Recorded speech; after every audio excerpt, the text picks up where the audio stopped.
Well, thanks for joining. And I know we've got at least one joining virtually. Yeah, looking forward to talking. We're going to kick off our PD. Great. I am here. Happy to see you all. Like I said, it's been a while. Just the way the schedule works with having representation from the police department. So most of the time you're going to get me, or it's going to be Lieutenant Rogers, who was here at you all's last meeting, probably the last 2 meetings. I'm here today. I don't have a lot as far as crime wise. The good news, I mean, I guess that is the good news. I don't know. That's good. So, but honestly, without going into too much detail, it was only 3 incidences in the area. 2 of them were all the larcenies. 1 included, it was an issue over cash with the lawn being cut. The disagreement is receiving the money. The second one was a package stolen, unfortunately, for children and kids. We've been having that. Only one? Because we had at least 6 So the way it is, so we go based off, I'm sorry, the number, so we pull it based off a 28-day period. So of course, they've been more when you go back even further, but this is all just typically from the 28-day period. Crime report. And it's someone reporting. We report in our group, on our WhatsApp we got to group. get better about telling them, because we're having it just about every other day right now. Okay. So I know. So next time we'll take it back to the year. But typically we go over the attendant meetings. We typically go over 28-day. Typically because if we start looking at year to date, we can really lose the attention. I'm sure I won't lose you all, but we can lose the attention of everyone if we start going over every single crime from January up until today. You look around and people may start getting the phone. It's like we're just throwing out numbers. A little confusing. So we try to split it for each meeting, and we talk about the previous 20 days. That way you hear an update from the last meeting versus us repeating ourselves and just adding more numbers on it. That's the way we kind of handle it all across the board. The other one we did have a theft from a vehicle on 23rd Street as well. Vehicle was broken into, items were taken, and we put it out before. I know we talk about it everywhere we go. Encourage everyone to please lock their cars. Most of them, we're having it going in and just checking handles. And if they pull the door handle and it's open, it's a prime opportunity. You're just gonna go in and give it a shot. Also, I know you all have seen the media posts we put out as far as kids and Hyundais. That's still a thing. That is still a thing. That's still a thing. And the department we are still issuing out the clubs for people. If you were issuing them out? Yes. The officer made me go buy my own. What was this?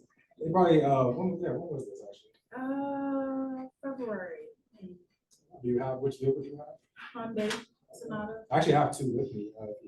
But you already have one now. Yeah. I was like, we'll give you one. Oh, you're outside the return window too. No, it's fine. I do apologize for that. A lot of times the officers may not know. There's a lot of things that we handle in our meetings. We try to push that information out. We make the officers aware, but we have a lot of officers. Sometimes they can go in and they forget other ones for every other thing we're doing out in the field, as far as the calls. So he may have just simply. We do apologize, but you can pass the information on. If anyone has a Hyundai or Kia, they can stop by the first precinct, or if you come in contact with an officer, let them know, and they can make arrangements to get you one, or they can just advise you to come by first precinct. And if we have one available, we'll give it to you. Well, I do have a question. Say, like we were joking, we've had plenty of package thefts, but we didn't report it because, it's either we managed to shout and the person dropped it, or and ironically, I'm vigilant about locking my car. Apparently last weekend I didn't. Somebody rummaged through, but I was like, I don't keep anything of value in here. They took my granola bars, which are in there to give out anyway. So with both of those cases, we just figured we don't need to call because we don't have much information to give. So my question is does it actually help you all to know these things, even if we feel like, well, it's not that big of a deal, or we don't have much info? Absolutely. I would encourage you to call. Because if we don't know about it, I mean, this could happen to you, it could happen to your neighbor, and you all may feel this, it's not a big deal. Now we have the same person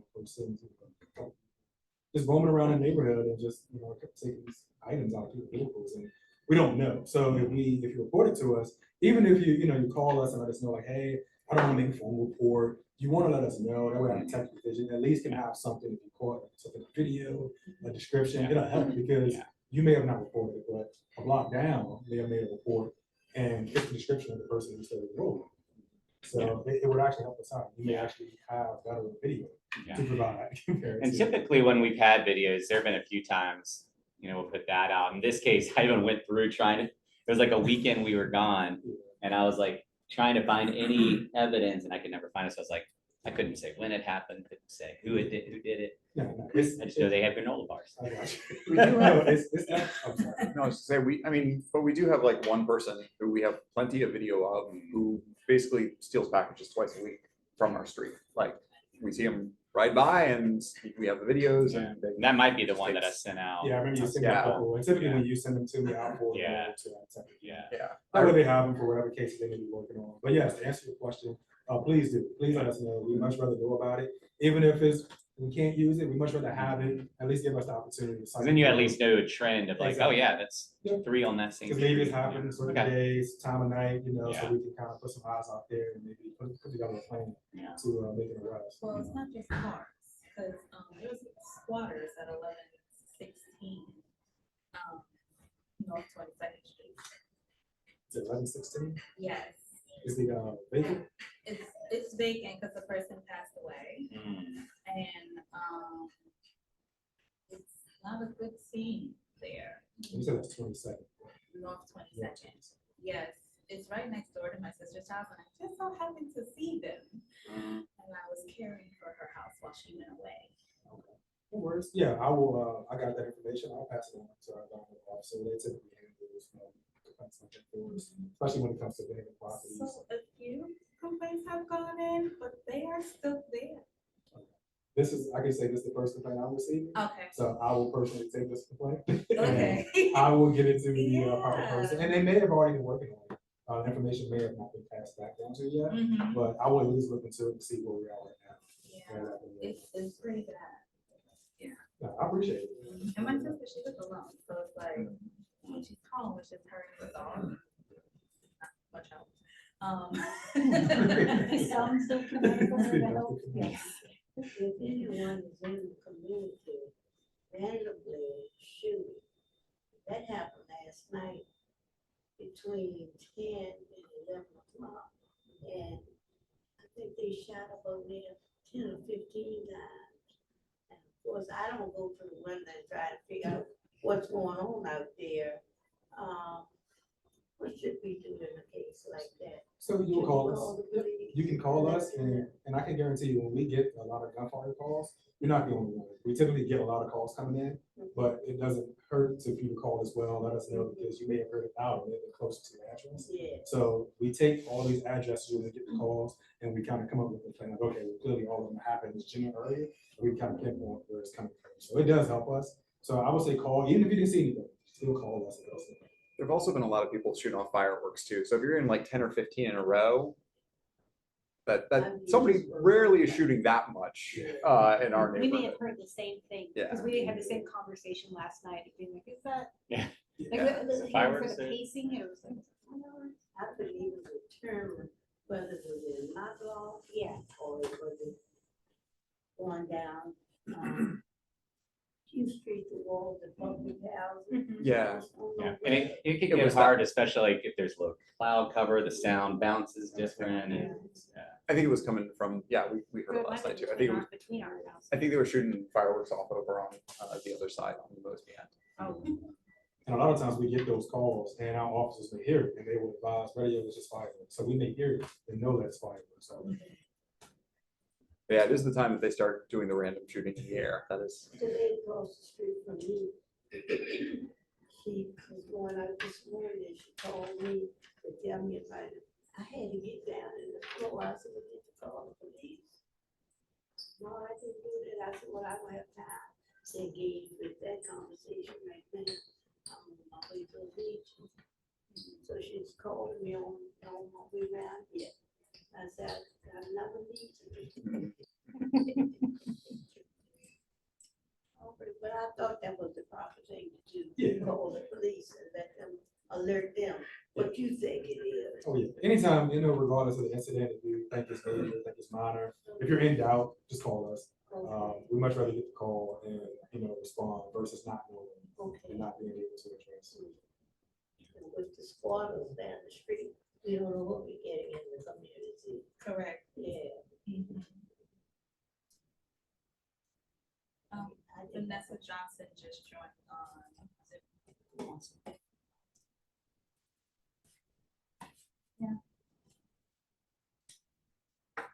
Any other questions? Comments, reports? Are there like just different plans to be in the community? I know you guys do like these walks and things like that. It's getting hot. Yes. And we know when it gets hot, crime gets hot. So are there like some plans of like, community involvement along with the police department, just to see what we're gonna do in order to mitigate that? I know that there was a lot of talks because of the recent killings of Richmond Public Schools students. But I'm not sure, like, what are we doing in this area, to try and like, just be present as a positive in the area, especially since so much positive does go on with us. We wanna see how we can partner with Absolutely. anything as small as you guys. Absolutely. So what we tend to do, of course, crime is happening all over the city, and it's on us to determine, where we're going to hold our community meetings, where we're going to hold our walks and events. We would like to do them in every single location. We'd love to, but we have to be smart about it. We have to look at the numbers and the crimes. And I can tell you for a fact, we did do a community walk in this general area. The most recent one was done in Fairfield because of the incidents we had out there. That's the reason why that location was chosen. That doesn't mean we're not out there in the community out here. In between, we still get the officers on patrol, just small scale walk. They're out and about, encourage them to get out on foot.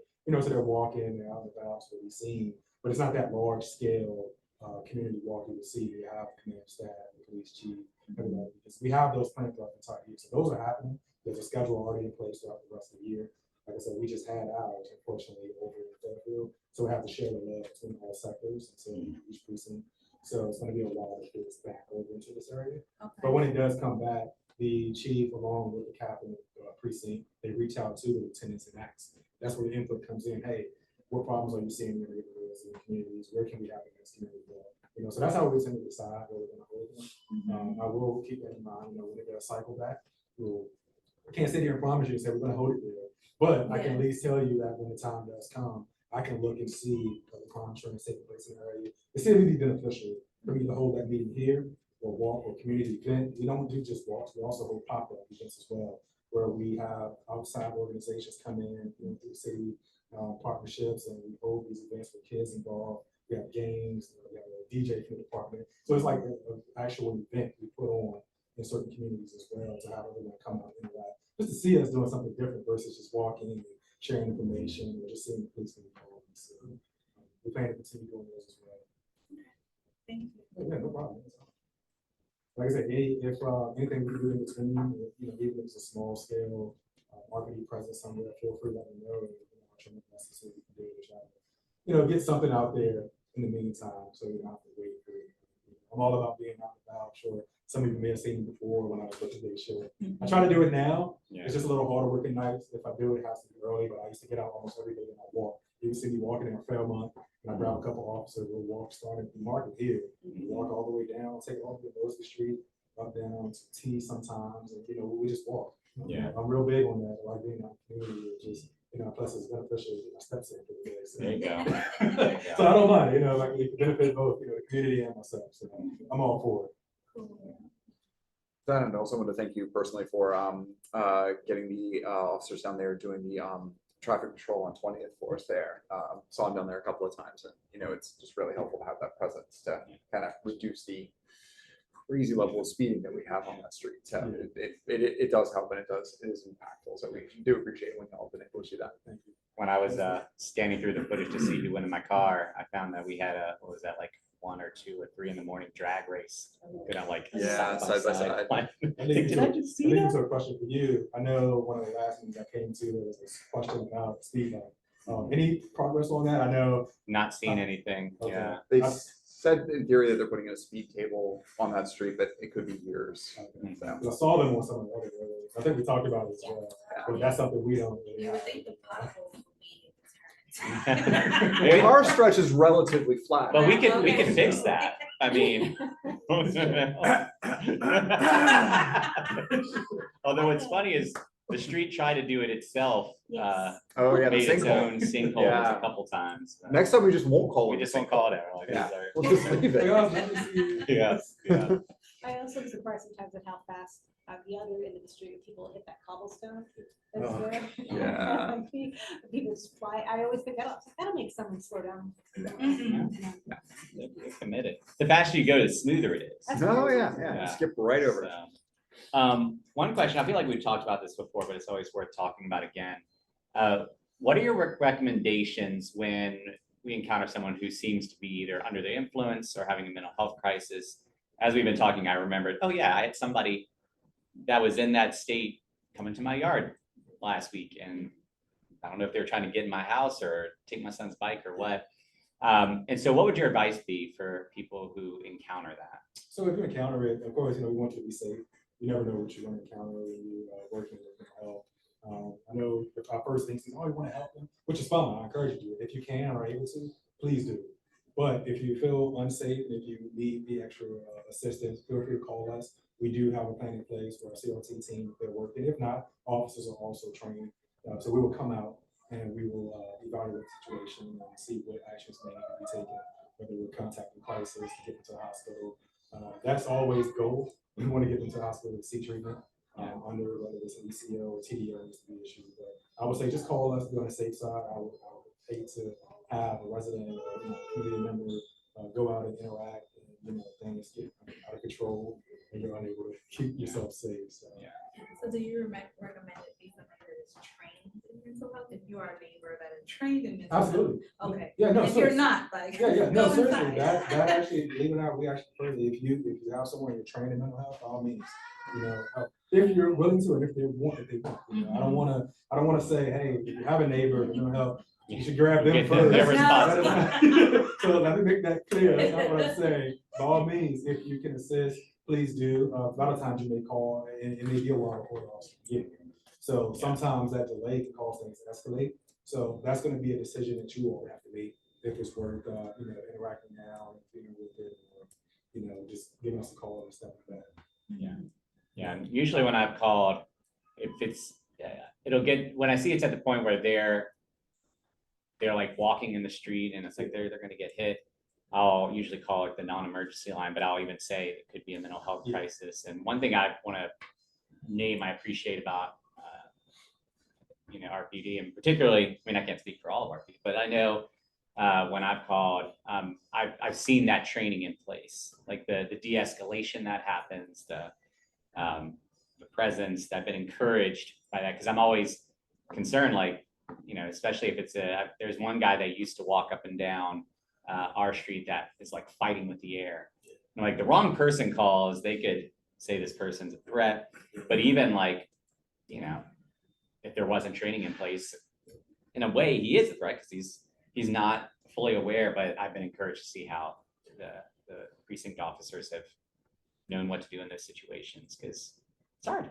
If it is a mental health crisis or it's substance, either way, Yeah. at that point, the person's not fully cognizant of their choices, and it would, And we're making it a point to send all of our officers, for the most part, large percent of our officers are all certified. They go through CIT training, it's a week-long course, crisis intervention training, CIT. So everyone's going through that, even our newer officers now, once they come out, we're keeping those classes going. So we're sending everyone through. So it gives you the opportunity to get that extra training so everyone can understand what, the people are going through. That crisis. So, yeah, like I said, just call us. We'll come out. Sometimes, again, that's what I should do before. So, they may, handle or not even need us. Yeah. So, I said, definitely just a call one way or another. That way the assistance will get there and get the treatment that's needed. any other questions, concerns? Thank you for your service. Well, thank you for coming, and No problem. Happy to be here. Yeah. So it's been a while. I know with the changes, and so I believe this month and next month it should be me. It's just the way the rotation works. And since it's second Tuesday, it may fall on my rotation and it may fall on the second one. So we make it a point to try to have someone here. Yeah. whenever we can. we appreciate it. Thank you. Have a good one. Too. Yeah. Until 3 a.m. Oh, We go to sleep. man. Yeah, thank you. Well, so what I want to do with the rest of the time is.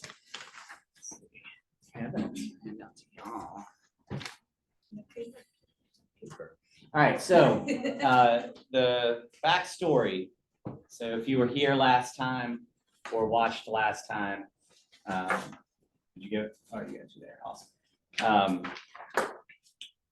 Few things we've talked about a number of things. So last time we were talking about in my personal life, there's been a lot of shifts this year, a lot of new responsibilities. I'm just trying to figure out what that means. What's my bandwidth? We've also talked about New Visions in general. It's been on a journey for 25 years, but particularly the last decade or so, seen a shift in what involvement and engagements look like. Coming into the pandemic, that didn't help.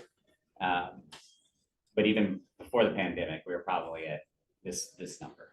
When I was elected president, this was actually how many people were around the table. And so I've been thinking about this ever since so 4 years now. 4 years. I've been thinking about this reality. Hello. And trying to figure out what this means, what, the overall consensus when I talk to people is that New Visions is valuable. New Visions is important. Civic engagement is important.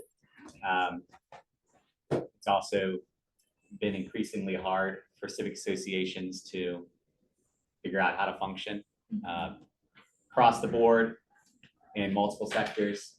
Attendance has been low. Oh, yeah. Oh, I've got more than enough. And actually, I'll pass this to you in case more people come in. And so as I'm kind of summarizing this top part, this issue is we've been doing in-person meeting. We've returned to it for a little over a year now. And part of that was to test drive. All right, what does this look like? We had at one time 80 or so people on our list. There are people that have unsubscribed, but still around like 60 or so. Facebook, there's a crowd there. But even with that, this is 10% of that email list. And so figuring out what is it that is working, what's not working, what needs to happen, what needs to not happen. So many conversations with officers. We've had lots of conversations. Hung out with Bill and Mandy, had lots of conversations, including conversations around directly talking to people. I mean, you were just sharing a story about that earlier. It's like, you meet people, you encourage them, but then they don't come. And so one of the things that we've been processing is the old approach still the right approach? Or is the old approach the right approach for where we are now?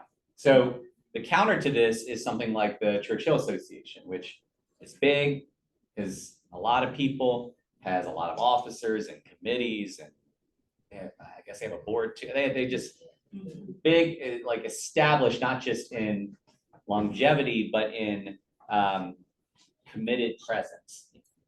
Entities like that have things in place to keep the wheels turning. And so it could be that New Visions gets to that kind of a place and can function in the old models. But as the officers and I talked, I don't know, a couple weeks ago, whatever it was, we wondered if maybe we are in a new era of how people engage, how they commit, how they want to be involved. And what we've seen in the last year is a lot of people care about this geographic footprint in the Easton in general. They care about civic engagement. They're just not coming to a meeting. It's not coming. So that's the issue that we've been trying to address. And so we're also thinking about what is it that New Visions does that we want New Visions to continue to do. So this is the key focus as you see here. So one, very simply, is to convey information. So Richmond Police Department has free locks for Kias and Hyundais. Like that's where New Visions could be a good thing. We find that out. and we send that out, and then people know. It's what I'm currently doing with the City of Richmond Healthy Home Program, which, little side note, if you know anybody who could benefit from grant money going to get work done on their house, everything from Never heard that. they are, so I'll come to that, yes. Actually, I'll come to that now. So the program is less than a year old, and there have been a lot of things to figure out with that, and they had a big response, which is great. But when you're still figuring things out, and there's a big response, it creates a bottleneck. The good news is they're coming out of that bottleneck. They also had kind of hit a cap, but that has opened back up. And so folks who are on the waiting list, and even folks who haven't applied yet, could end up getting in. So I was talking to the guy who runs the program today, and he said, apply. Just apply now, and you can always check in, I would say, if it's only been a week or 2 weeks, like that's, but if it's been a couple months, then it's a good, because I did that too, because I applied at the very start of it, and it was, hey, just checking it. I didn't say it like that, but did the polite check-in email, and hopefully they'll come around. A really great program. The other piece to that is, he told me, but also I'm inviting everyone else, email our council person and say, the Healthy Homes Program is a really valuable thing for the community, renew funding. Because that's not guaranteed, but this program is one of those programs. It's like, yes, this should be funded. So anyways. Question, how do members or former members, active members get information about these meetings? Because I'm not receiving anything. I have to get it from my sister. And I know Ms. T was on as president. I will get an email about everything that New Visions has going on. Yeah. I'm not a social media person. I'm just not. I'm barely one too. I'm old Yeah. school. I like an email preferred. But if I have to go on there, fine. But I'm not receiving any information. On the website, there is, and she can even pull it up now. I'll let you do it. There's a subscribe thing. So what we try to do, and I'm trying to remember, we pulled from whatever old email list existed, but that might have been Maybe my after old email address. Yeah, and then so that was the base of it, and then anybody who subscribes. So if you subscribe on the webpage, because email is the primary way. I actually don't do anything on social media. I let MailChimp do that for me. And so for New Visions, it sends the email to that, but I'm with you, like I'd prefer to get it through email. So what we do is what I try to do is, it's been 3 emails a month. Usually it's the one right before, like the week before the meeting, saying, hey, here's what's coming up. Did I send one? I did. It's the day of, where it's like, hey. Okay. And then Remind you. And then follow up that comes after I get the video uploaded, it includes that. And then occasionally if there are anything urgent or immediate, but I'll also try in that first email, that's where I'll also try to add in any new things that I've come across. Sometimes I'm better at it than not. So an example of not is Rick Tatnall sent me, this is on social media, and if I remember in time, I'll put it in the next email if the time works out. But this Wednesday, the Pocahontas Project is it's called Brunch with Pocahontas. And I'm blanking on the details of what it is that's happening, but something's happening. It's like an art installation, somebody who made statues. And he's working on something, but people can talk to him as he's working on it. And you can get a discounted lunch from Lulu's. Oh, wow. 9 to 3 or something. Anyways, right now that is on the Facebook page. And if I send an email before Wednesday, it'll be, if I remember, it'll be in that. So I subscribed. All right, and I'll be sure to get this because there are members in the community that they want to be in a know. And I do agree, like certain things, I remember the community cookouts, I remember the community block parties. I remember the community cleanups that we have scheduled. Yeah. Throughout the year. And that's how people actually came out and got to know each other, like being very active. Yeah. And doing things together. And that's been one of the hard things too, is because there was this heyday of like, really, but I remember when I first started going and we were at the library, I don't know, it was like a couple dozen people. It was a good chunk of people. But when you said community cleanups, it reminded me of one of the last times I felt I had young kids, and so for some reason I couldn't get out to the last one I remember happening. But poor Miss Thompson and I think John and then maybe one other person. It was like three of them. They're the only three. Twist to it now. See, my sister and I both work in the school system, and they're still members of different churches, of course. That's a volunteer opportunity for a lot of students that need, or adults that need that letter of recognition to say put in these hours. Like we're constantly getting, hey, you have any opportunities that I could be a part of, you know, and volunteer stuff. So that's something we can publicize it as a volunteer opportunity to get hours signed off. Certain things that will help others, you know, while they help us as well. Yeah. So I'll be more abreast now because I live in the emails. So, But I'm always happy when it's someone who's actually going to read the MailChimp tells you to, and I don't even look at it because like I don't want to know who's reading that. I see the open rate. So where MailChimp, the open rates are typically low, like just across the board. And I don't even know what the average is, but maybe in the 20s or 30s. And we're just above 50%. Oh, that's actually good. So that's good for MailChimp. Yeah. But also I'm like, there's 30 or some people that I'm not putting that. So I try not to think about doing it. But to that point, that conveyance of information, like that's at the very least, that is a really valuable and important thing. What opportunities exist, what events are going on, you know, what grants, what do people need to know? And email is still the best way to do that, right? Social media can be fine, but honestly, like Facebook is 90% ads now, and they're prioritizing things you've never even looked at before, but they think you must like it because your screen stayed on it for 2 seconds. And so the algorithm says you love that now. So it's like social media is just, I do have it automatically sent to that, but email is the primary way for that conveyance of information to happen. These meetings could be 2, but if there's 6 people, 7 people, if people aren't watching the thing, then it's not really doing that. The second key focus is sharing voices. So individuals that are doing important things, organizations, nonprofits that are serving the community, someone who is aware of an issue that we need to be aware of. We want to create space for those voices to be heard.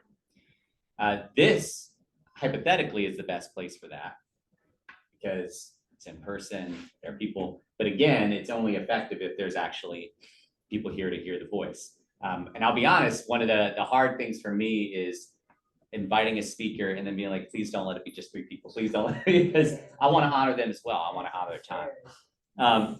The one thing that saves it is that I record it so I can at least tell myself, you know, there's a version that somebody can watch later.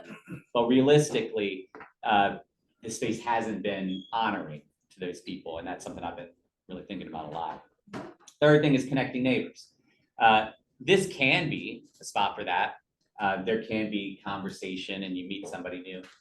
But to your point, the cookouts and events like that are an even better space for that. When it's not a meeting, it's not formal, but it's like, oh, we're just hanging out, talking. Oh, let me get you another burger. Yeah, you know, like that is where you can really build relationship. And especially if it's somewhere where people are walking up and like, oh, you only live right there. Oh, I live right there. So like this again, this space can be helpful in that, but if people aren't coming, then it's not really happening. And then advocacy is the other piece. And this is something that has really been a marker of New Visions. A big part of that is Ms. Thompson and other folks who have been there from the start, where they're like, this is an issue. and we're going to stand in the gap until this isn't an issue anymore. The most recent example of that would be the building at 2200 Carrington.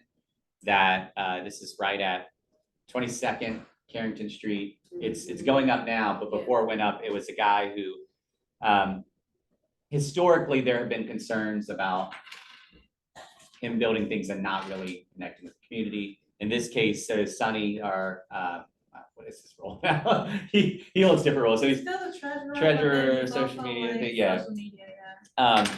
But he really cares about Carrington. So even though he's in Paris, he lived on Carrington for a while, still owns his house on Carrington. So it's really invested. He has put a lot of work into Carrington Street. So he kind of led the way in getting the connections with the builders, others involved in the project, really pushing and saying, hey, if you want a letter of support from New Visions, here's our concerns and issues. And one of those was they were going to try to have parking on Carrington there, which already is too tight. And so not everybody liked this decision, but there was a lot of thought that went into it. And we decided like, this is probably the best thing for Carrington is making it one way.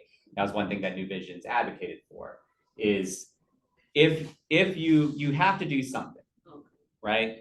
Your options are either you got to name city, you got to name that this street is narrow. It's a narrow street. And so either you have parking on just one side and then you have the cars, or you make it one way and parking on both sides. The reality is there's other streets you can go on, but there's going to be limited parking the more things come. So we think that, but you can't just leave it as it is and pretend like it's a two-way street and two-side parking, because it's not. And so we knew once that building went in, that would escalate. So anyways, I'm getting into the weeds, but advocacy is a big part. New Visions, because of the work that's been going on for 25 years, the established nature of it, and just the nature of being a civic association, we had the ability and power to send a letter and say, hey, on behalf of New Visions, we want to raise a concern about this. Or Urban Hope, we really we wanted them to get that building. So we advocated. So I wrote a letter, said New Visions is in support of whatever Urban Hope is doing. And we'd love for them to be on 10th Street. So advocacy is a big part. That can continue. Like the meetings are a place where we can name those things. But that can happen either way. So Is that building gonna be residential and part commercial? 2200 Carrington. Yes. So the downstairs be commercial, upstairs. Do you know what that's gonna be? I don't know yet. I haven't heard. I don't know if they know yet. And I'm starting to look into it more because Sonny raised some concerns when I sent him a picture. He's like, this does not look like what we agreed to. And then he looked and it looked like they might have, I want to double check this. So I'm not saying this definitively. But it looked like what they had showed us, what they submitted might have been different than what we had agreed. So I'm starting to look more at that again. And Is Brian Trail the builder? Mhm. I know. Yeah. So this is why New Visions is important. These things are vital. There are lots of communities in which these things don't exist, and a community can still do fine, but it might not thrive in the same ways if you have one. So we have the issue that the current approach, past approach at this season is not working. We still want to do these things, and we have a very small team. Hanging in there. And only 2 or 3 are in the same time zone. So on the back, this is a proposed approach. And this is a combination of the conversation I had with Bill and Mandy, conversation with the officers, trying to think about how can we still meet these key things and address the reality that after a year of having in-person meetings, we're still at average of 6, sometimes 3, not more than 12, but that's a rarity. And so I'll run through these, and then what I want to do is open the floor just to hear thoughts. I do want to name that one, this is proposal. So this isn't necessarily us saying, this is what's happened and deal with it. but we are, the officers, we are at a place where like, some needs to change yet. I know we said just deal with it, but like we have asked for some suggestions from the general body, Mhm. in through email as well as those who attend the meetings. So please understand that we will eventually get to the point of not just deal with it, but we have to make a change. Like, we Yeah. can't keep operating this same Yeah. way. Yeah. It's not sustainable. Yeah. So our preference is we feel good about what we put here. Mhm. Our preference would be to give these things a try. But like I said in the email last week and today, we also want to still hear if there's feedback. Second thing is what I noted earlier. Whatever we do, it doesn't even necessarily have to be a forever thing. And so there's the last item I'll come to as an example of that. As there becomes more engagement, more commitment, more sustainability, more people at the table, then that opens up more opportunities. So let me run through this and then hear your thoughts. So first, continue the monthly email. We're gonna do that's easy. That's an easy thing. At the very least, a copy and paste or slap a PDF or whatever. It's not a big burden to carry, but as you know, it is very important to be able to convey that information. And that's something too that, if needed, is an easy thing to outsource. It does not take a lot of expertise, just takes getting access to the MailChimp. So that's pretty straightforward. Second thing, this is new. This is different, but I feel good about it. So as I noted, the best case scenario for having a guest would be they're in the room and there's a crowd of people. And so there's interaction, there's back and forth, there's Q&A. That's just not happening right now. There's enough people to honor that person's time. The other problem is even on this, that microphone's there, but if the guest is over there or soft-spoken or it's just extra lively, like there's a baby or something crying, but the sound bounced, I was like, did one of them just make a sound? I think Lieutenant McRae looked at y'all too, like it was funny. I was like, it does sound like something that would come from me. There's like, okay, no, it's not there. It can make the video not great. It's also, that camera is where it is. So anything that happens outside of that. However, when we were doing the first 3 years of my presidency, when we were on Zoom, a lot of things that weren't ideal about that, but the video and audio was good. I mean, that person's right there. I give them co-host power, they're sharing their screen.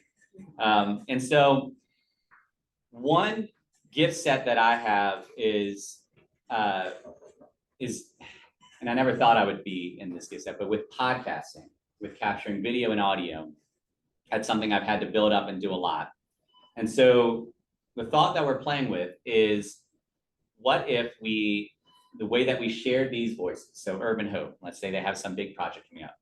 I schedule with Sarah Hale and I say, hey, let's find a time where we can record and, we could be in the same place if we wanted, but both on different screens with our microphones, so good sound, good audio, give access to share slides and all that. And we just capture that conversation there, but do it in a more professional way, making sure it's good quality. And then we share that out. So one, that honors their time. Two, there's no pressure on, are there enough people? Because it's like there is no audience at that moment. Or three, there is a way that I could do it that could have audience interaction. They wouldn't be on the screen like Zoom, but they could type in a question. Or I say, hey, I'm going to be recording with Sarah Hale of Urban Hope. If you have questions, send them to me by yada, yada, yada time. So there could still, that's the one downside, is you don't have that in-person interaction. We don't have that much right now.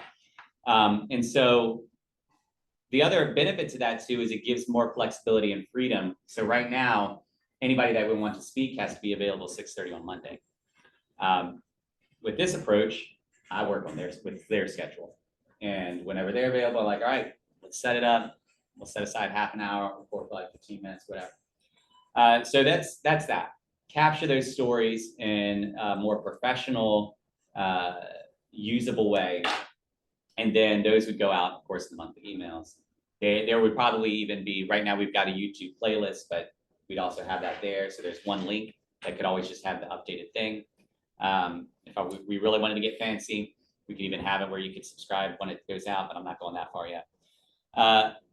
Next, monthly RPD, Zoom, or pre-recorded updates. So we're trying to think about what do we do with the time with Lieutenant McRae? Something Sunny pointed out is historically, and Ms. Thompson would probably even speak to this too, when, for whatever reason, when the officer's there, that is the most lively time of the meetings. That's when there's the most engagement. Sometimes we're talking about the same thing we talked about the last time, but it's still like that's getting people engaged. And so we're trying to think of what that could look like. And that could take a couple of forms. It could be a pre-recorded thing. Or that could be a good place for Zoom. We set a time with Lieutenant McRae or whoever and say, hey, maybe it's every 2 months, maybe it's whatever. I don't know. We'll figure out the rhythm. But we get on there and anybody who wants to get on can, and then you just ask your questions. It doesn't have to be neat and clean or anything. It's like, we'll have somebody that can mute people if they've got background noise, but really that could be a more open, flexible time to have that because people like that. I have a question before you move to the next bullet. Mhm. So in regards to the meetings, being that if you're proposing a podcast and then the monthly Zooms, would this mean that the actual meeting space will change? Because a podcast and interviews, so forth, it's not a meeting. Yeah. Right, so it wouldn't follow an agenda and Yeah. so forth and so forth. So would this, what would that mean for the meetings? Is there a proposal to have meetings every other month or? And so that's actually with these last 2 points where that comes in, because you're right, like this essentially does away with that, right? And part of that is we're finding that this isn't working, or it's not the best use of time, or not the most effective use of time. And so what we're thinking, and this is where the things could change down the road comes in with the last point. But the first thing, at the very least, one thing we know, and you noted this, that people like are the cookouts, the events, the things, especially if we really get word out and, the first one might be a little sparse, but once people learn, it can build up. That will hit at the community building piece. That will hit at the conveyance of information because there could be information out on a table. We could even have, like, if we really wanted to, like, hey, Urban Hope, we're doing this thing. If you want to set up a table or something, you're more than welcome, right? Like individuals, entities could be there. They would just know that this is a casual, informal space, and to lean into that, right? So instead of pitching people, like engage with people and then have a conversation, and so that would shift. So if that's all we did, and we're not doing that last part, that would shift meeting, like actually in person, to quarterly, which would be a big shift from what we've done in the past.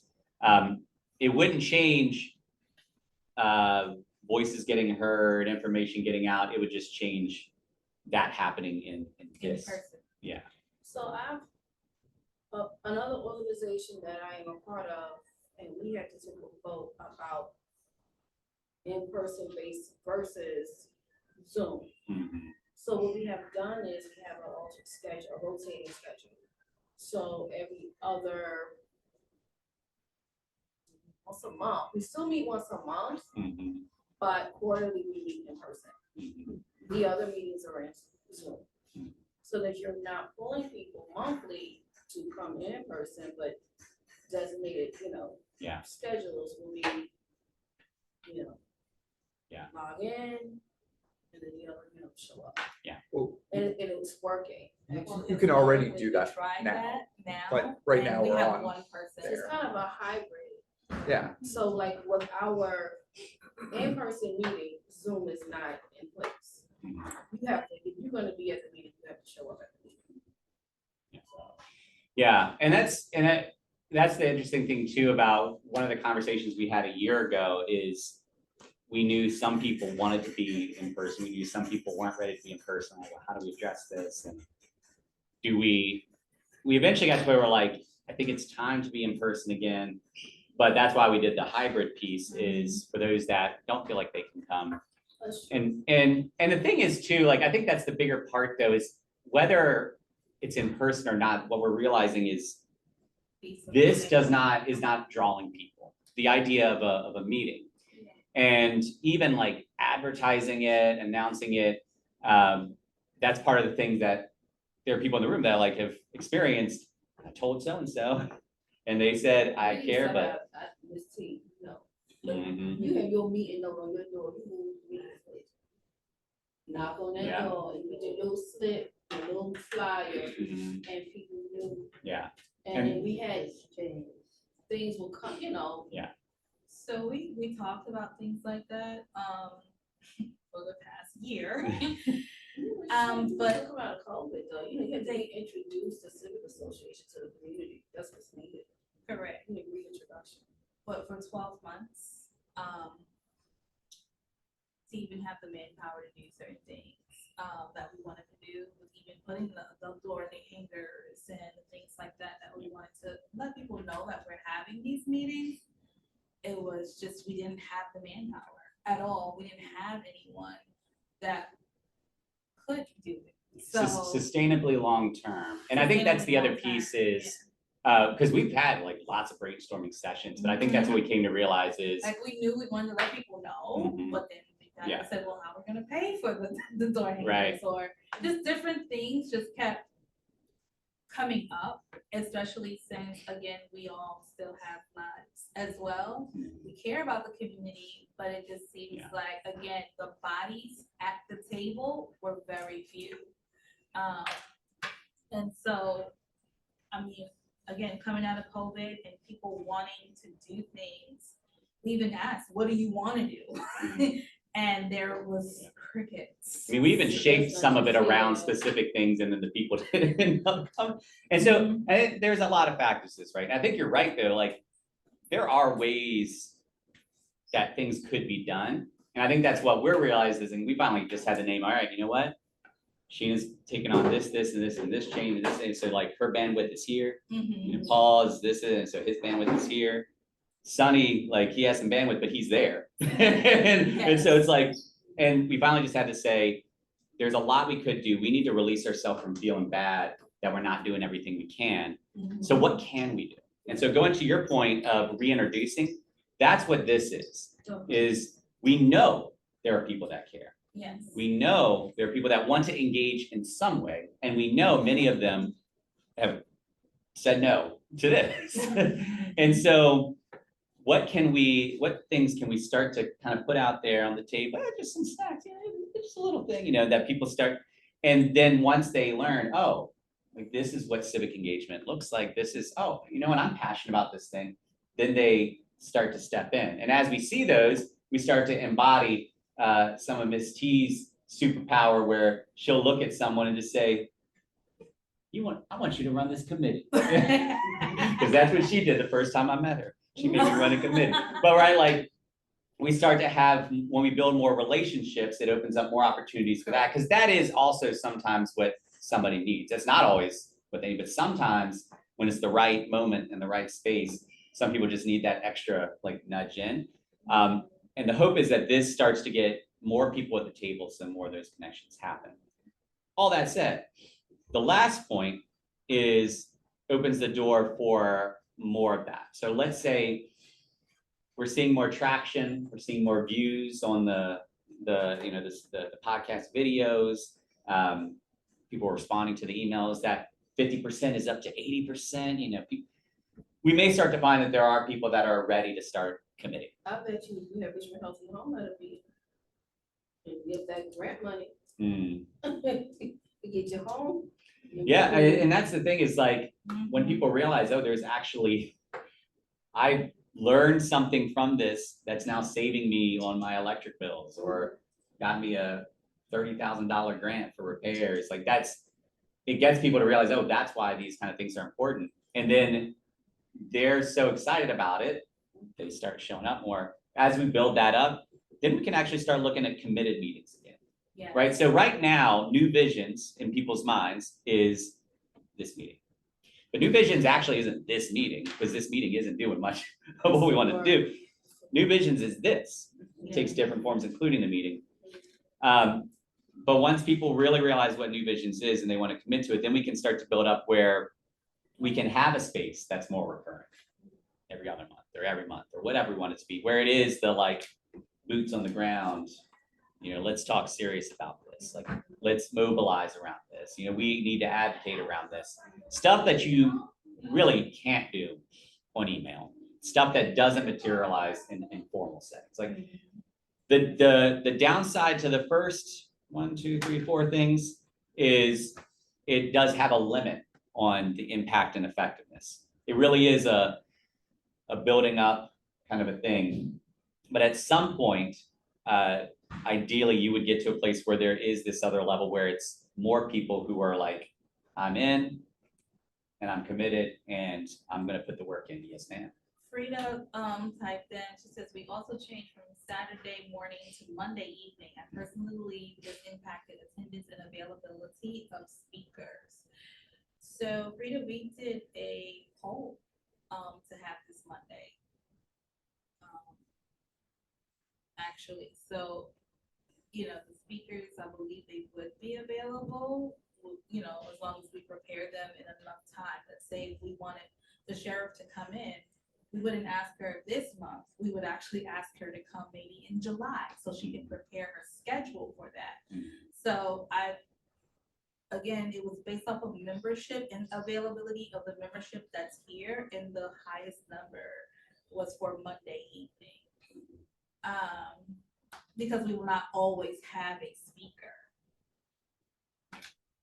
And it wasn't unanimous, the time change. I personally wasn't, Monday evening wasn't my preference. I got a family with kids. But The majority. But it was the majority, and at the officers that like, it's not good at all for Sunny because it's midnight or 1 a.m. right now.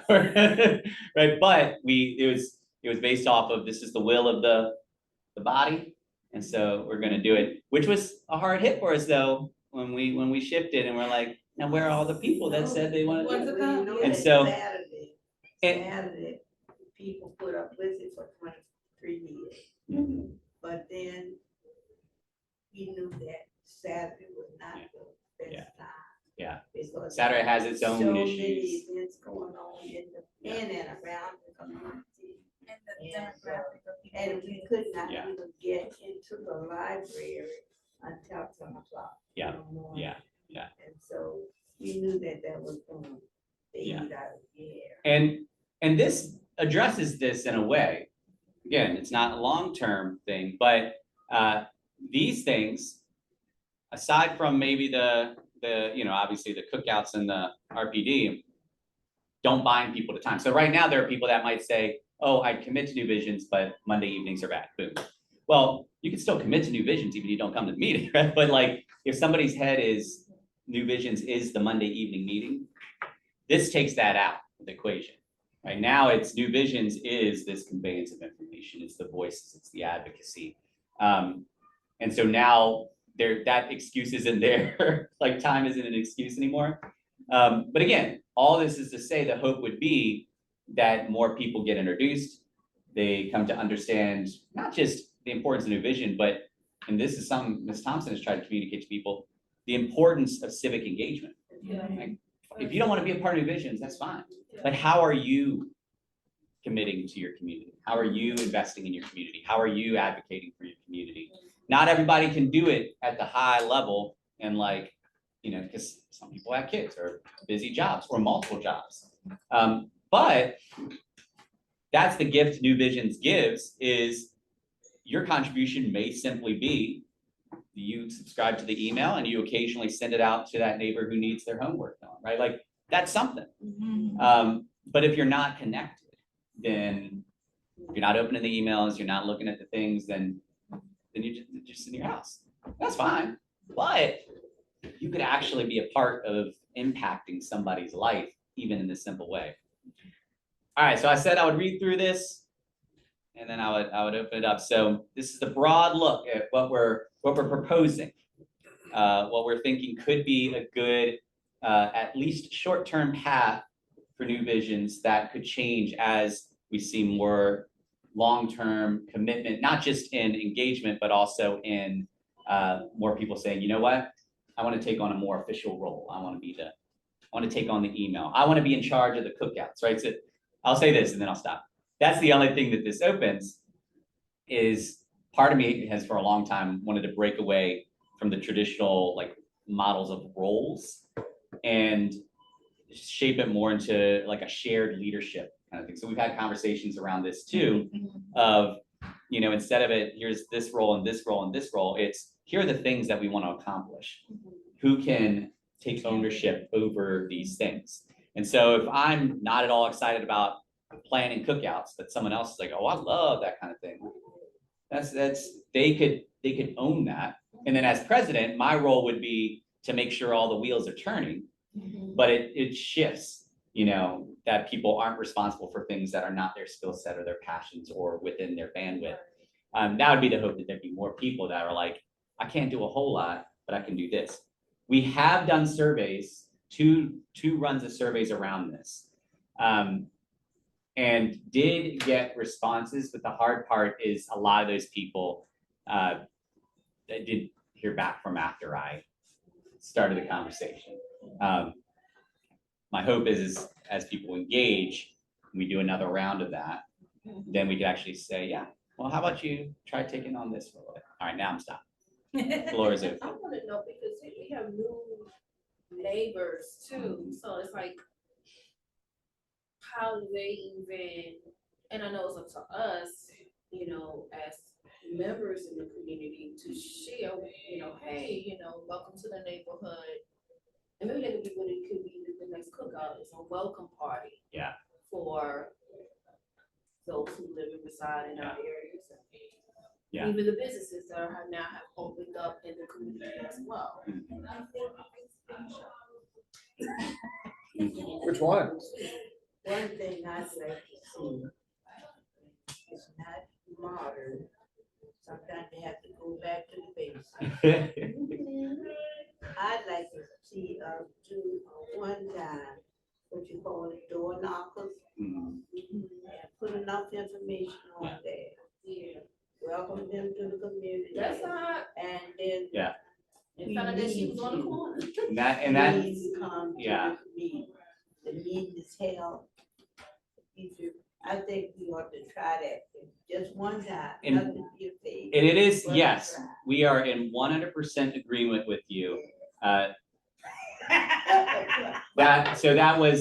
was one of the first things on my list when I came to the presidency, and then the pandemic changed that. Having people to go out and at the time, I didn't even know if we had money. So, but then we found out we had money, then we ran into, you already know, I'm not gonna get into that, but we ran into a whole I have a thing question. there. I do have a question about it. And we, the members are very few, but some are committed. Mhm. We just have to take certain blocks. Yeah. Take 2 blocks. Well, the thing and is, get the information out.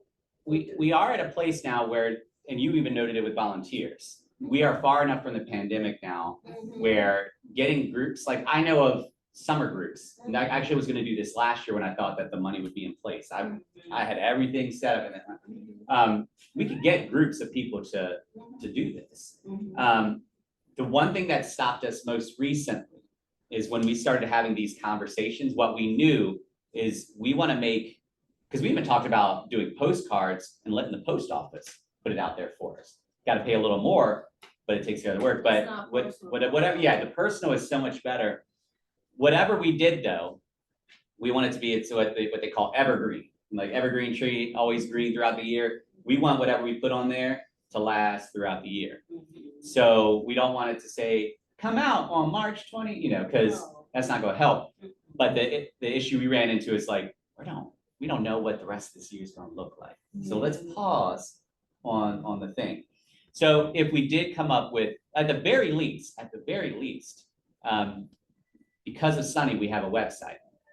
So if at the very least, if it communicates the core of what New Visions is and says, you know, these are the key focuses and go here to find out how to connect, then we don't even have to say anything about a meeting. We don't have to say anything about it. So at the very least, we could do that. So yes, it is in the docket. Yes, there's technically money. It's just getting it a little tricky right now, but it's possible. And yes, putting people behind that is the best thing. We're few right now, so we might need to get teams led by people, but Yeah, you had a question though. What is going on with because I remember I was a dues paying member. Mhm. So what is, of course, my sister keeps me up to speed with certain things, but Yeah. what is that? Is this a barrier? Is there something, is Uh, a new bank account need to be Yeah, established? so I won't get into to all the weeds, because it was a We're being epic recorded. What's the adventure. plan? What's the plan? But, so basically, here's what happened. The bank account was set up with, it was probably back when it was SunTrust. And then it became Truist. And sometime in that span of time, the parameters changed around how accounts like something for New Visions could be set up.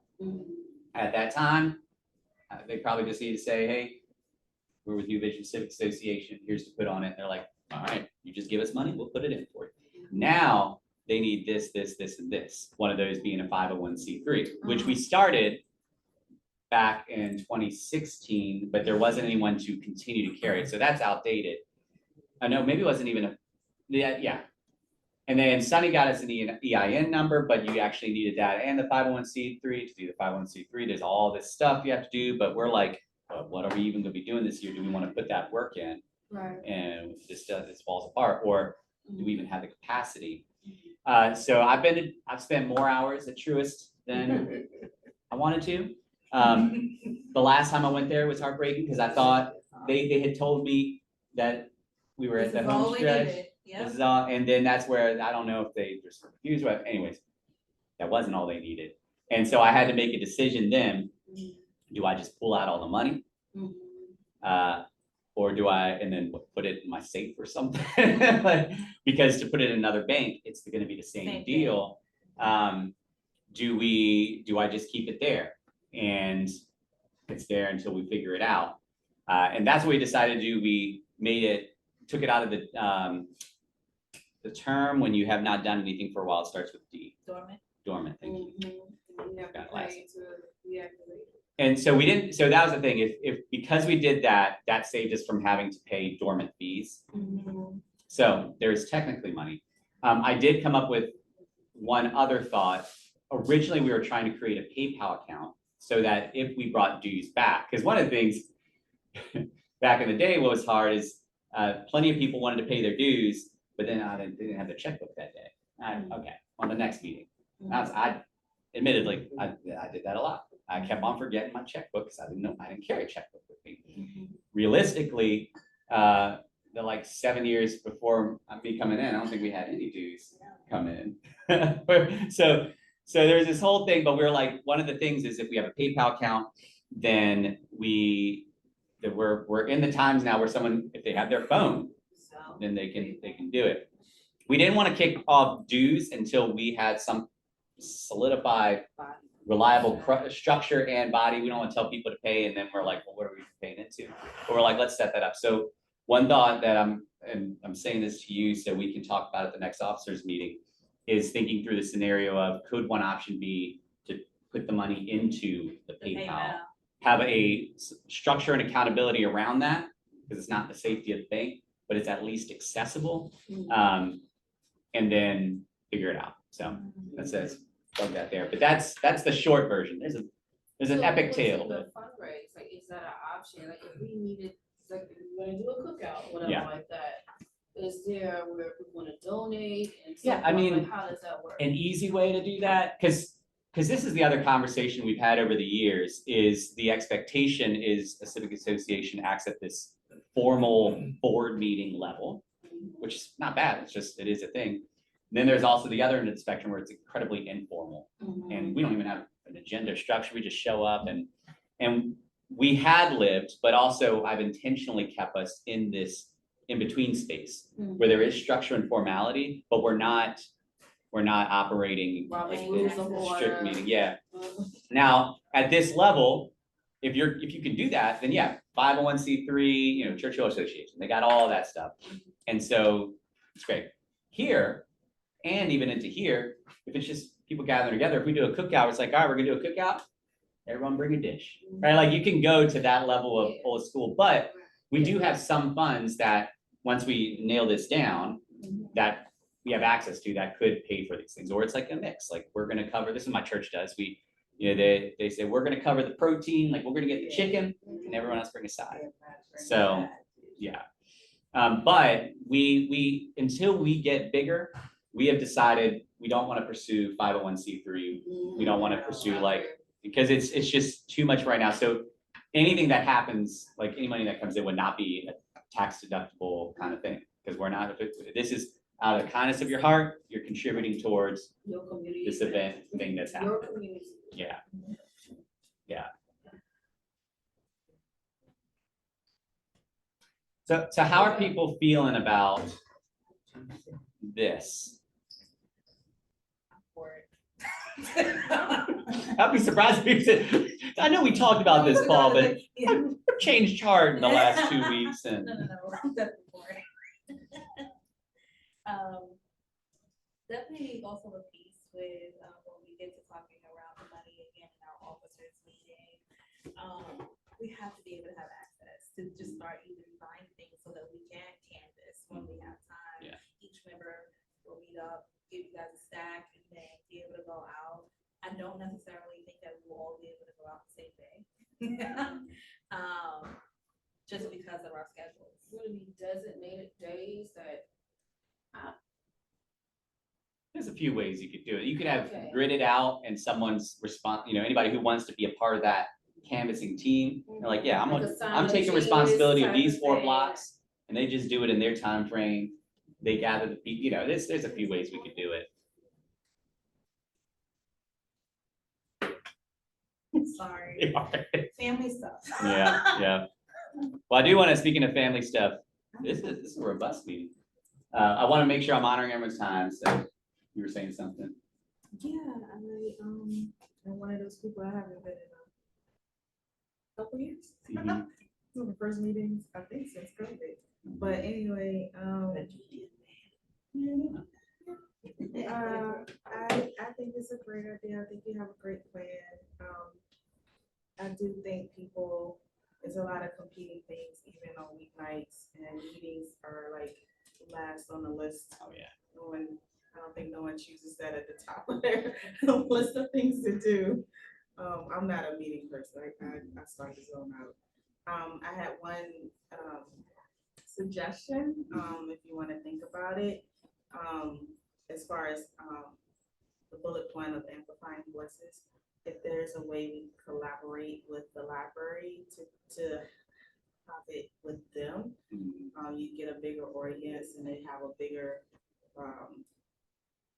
way of spreading word about things. And so you still would have something that could be in person if it was a collaboration with them, because they have a lot of things, events there and speakers and things that come there. And adding to, like, you know, even when you're thinking of speakers, finding ways to make it more appealing. It's like, if it's just something where someone's talking at me, I'm not gonna be droning over slides. I'm not gonna Well, be honest and transparent. I'm gonna glance over and be like, nah, another lecture, no, because there's so many. There's so many. And a lot of people are accustomed to like just Google it. Yeah. You know? Yeah. But if you have something where it's interactive, where people are actually doing something, like if you're, like, say you're inviting an art therapist there, talk about, you know, mental health and self-care, but people can actually make something. They're more inclined to come, or if people are doing yoga, whatever it is. That might be it. Yeah.